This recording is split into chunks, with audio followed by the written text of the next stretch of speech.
tudo bom com vocês? Bem-vindos de volta ao meu canal, meu nome é Priscila Sanches e no vídeo de hoje eu vou contar pra vocês um pouco de como foi o meu processo para se tornar residente permanente aqui no Canadá.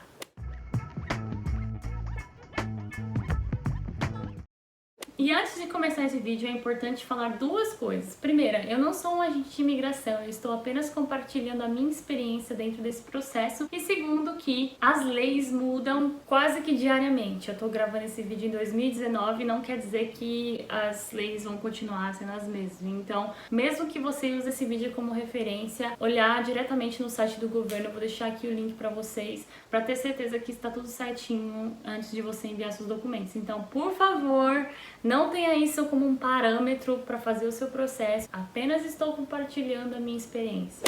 Para dar um background da história toda, eu moro no Canadá desde 2015 junto com meu namorado Jonathan. Na verdade, eu conheci o Jonathan durante uma viagem que eu estava fazendo aqui e tudo aconteceu de maneira não planejada. Quando eu vim pra cá, eu vim pra passar no máximo 6 meses. Eu não tinha, assim, ideia de quando eu ia voltar pro Brasil, mas eu tinha 6 meses pra ficar e eu poderia, tipo, ir antes ou depois. Eu tava, assim, meio que sem saber o que fazer da vida. Mas hoje é mais pra falar do processo mesmo, então eu não vou me aprofundar na parte do meu relacionamento, tá bom? Então quando a gente decidiu que a gente ia morar junto, a gente não tinha muita certeza do que a gente queria. A gente não sabia como que funcionava o processo, se eu teria que casar, se eu não teria que casar, enfim. A gente tava assim realmente se jogando no relacionamento pra ver onde aquilo ia chegar. E daí o tempo foi passando e a gente decidiu que ia fazer esse processo pra eu poder ficar aqui no Canadá também e ter minha residência permanente e então ter uma vida normal, porque até então minha vida era maluca. Eu queria muito ter essa opção de poder fazer as coisas, ter a liberdade de uma pessoa normal que todo ser humano deveria ter. Então quando a gente decidiu que eu ficaria, a gente optou pelo processo de Common Law. Qual que é a diferença de você fazer casado e não casado? A diferença é essa, você precisa provar que vocês moram 12 meses junto, enquanto a pessoa que casou, ela pode aplicar a qualquer momento, ela não precisa necessariamente esperar os 12 meses, porém, ela precisa também comprovar que o relacionamento é genuíno, da mesma maneira que quem tá 12 meses juntos precisa provar. Então, o que muda basicamente é só isso, o tempo que você pode aplicar. Um tem que esperar um ano e o outro você pode aplicar logo depois da cerimônia de casamento. Então a gente ainda teve que esperar alguns meses depois que a gente decidiu que esse seria o processo que a gente ia fazer, até que a gente pudesse aplicar. A união estável aqui no Canadá é um pouco diferente da união estável no Brasil, não é só você ir lá fazer a declaração e pronto. Você precisa morar pelo menos 12 meses juntos consecutivos. E além disso, você também precisa de uma declaração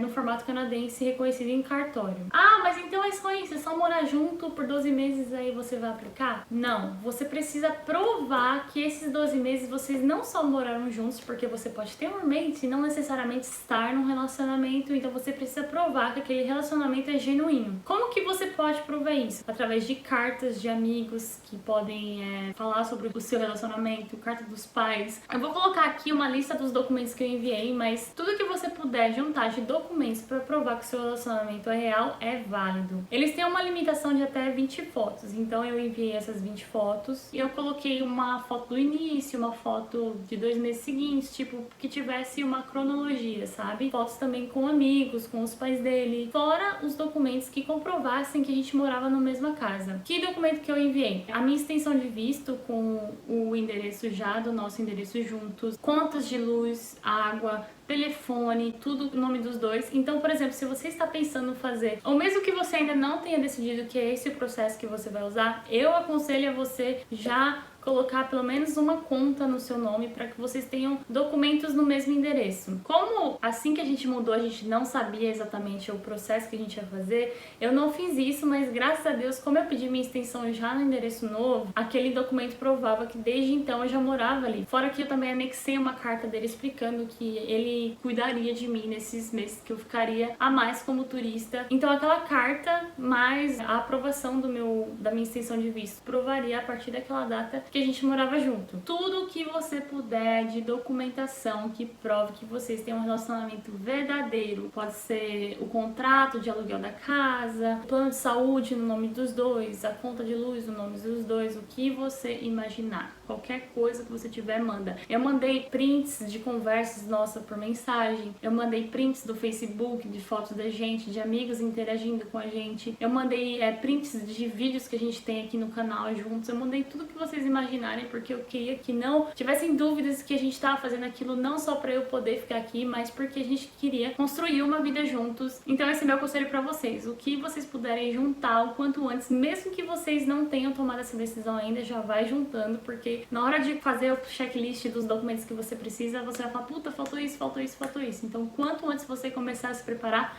melhor. Eu fiz o meu processo com o advogado porque a minha segunda extensão de visto foi negada, então eu fiquei com muito medo de dar merda. Eu tava muito assim com medo de que eu não poderia ficar no Canadá, que eles iam me deportar, que alguma coisa ia acontecer, então eu preferi fazer com o advogado. Mas hoje em dia, quando eu olho pra trás, eu vejo que tipo assim, foi mais pelo desespero, porque não é um processo difícil. Acho que a parte difícil mesmo é ler, preencher, ter certeza que tava tudo certo. Se você puder, se você tiver amigos, dá para os seus amigos lerem também. Foi isso que meu advogado basicamente fez. Ele falou assim, Priscila, aqui você escreveu que foi em janeiro e aqui você colocou que foi em fevereiro, então arruma isso, sabe? Coisas assim que quando você vai escrever na timeline na sua cabeça pode dar uma confusão, é muito documento. Ou eu aconselharia você procurar alguém que seja especialista nesse tipo de processo, porque o meu advogado, apesar de ter me ajudado muito, também teve erros que ele cometeu e que prejudicaram e que fizeram o meu processo ser mais longo do que deveria. E eu acho que isso foi justamente por ele não ser especializado no processo de common law no Quebec,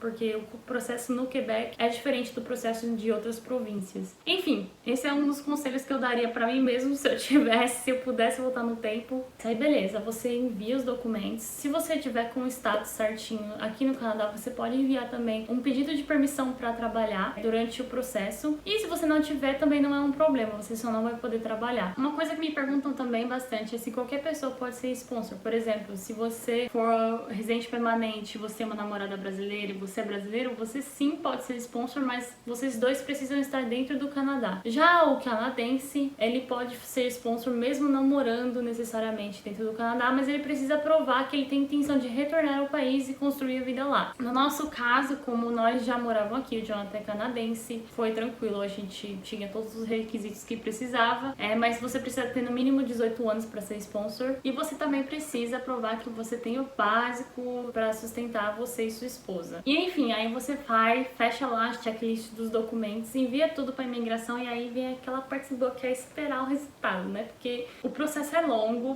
eu acredito que eles dão o mesmo prazo tanto para quem tá aplicando de fora do Canadá quanto para quem tá aplicando dentro do Canadá, são 12 meses, mas pode ser que o processo seja mais longo ou menos. No meu caso foi mais longo, o meu processo demorou em torno de 15 meses para ficar pronto. Foi uma tortura, assim, que olha, só por Deus, falar pra vocês que viver isso é foda. Eu comecei a ter muita ansiedade mesmo, pensar que tinha alguma coisa errada com os meus documentos, que ia voltar, que não ia dar certo, mas deu tudo certo, graças a Deus. E daí depois que você manda tudo e o processo é aprovado, você tem uma entrevista, que na verdade não é uma entrevista, é mais uma formalidade pra finalizar o processo e você se tornar residente permanente. Sabe quando você vai fazer o visto nos Estados Unidos, que você fica em pezinho no guichê? Comigo foi assim, pode ser que em alguns casos eles peçam entrevista pra provar o relacionamento, mas na maioria dos casos não acontece, é muito raro. Eu pelo menos acho que só vi uma vez uma pessoa que teve que fazer a entrevista do relacionamento. O landing é mais realmente pra você formalizar que você agora é residente permanente, daí eles fazem aquela, bem-vindo pro Canadá, não sei o que. Foi bem tranquilo, fizeram umas perguntinhas bem básicas pra mim, se eu já tinha sido pedida pra sair do Canadá, se o Jonathan ainda queria ser meu sponsor, sei lá, umas coisas assim. Eu não lembro exatamente o que perguntou, mas foi super tranquilo, de verdade. E é isso, gente. Eu acho que deu pra dar uma resumida de como é o processo, mas eu sei que pode surgir dúvidas e pode ser que eu tenha esquecido de falar alguma coisa aqui. Então, se eu esqueci ou se você quer saber um pouco mais sobre esse processo, pode comentar aqui que eu vou fazer o possível pra responder. Eu espero que vocês tenham gostado do vídeo. Não esquece de comentar, curtir, compartilhar, ativar o sininho, tudo aquela coisa que a gente tem que falar toda vez, pra você não perder nenhum vídeo aqui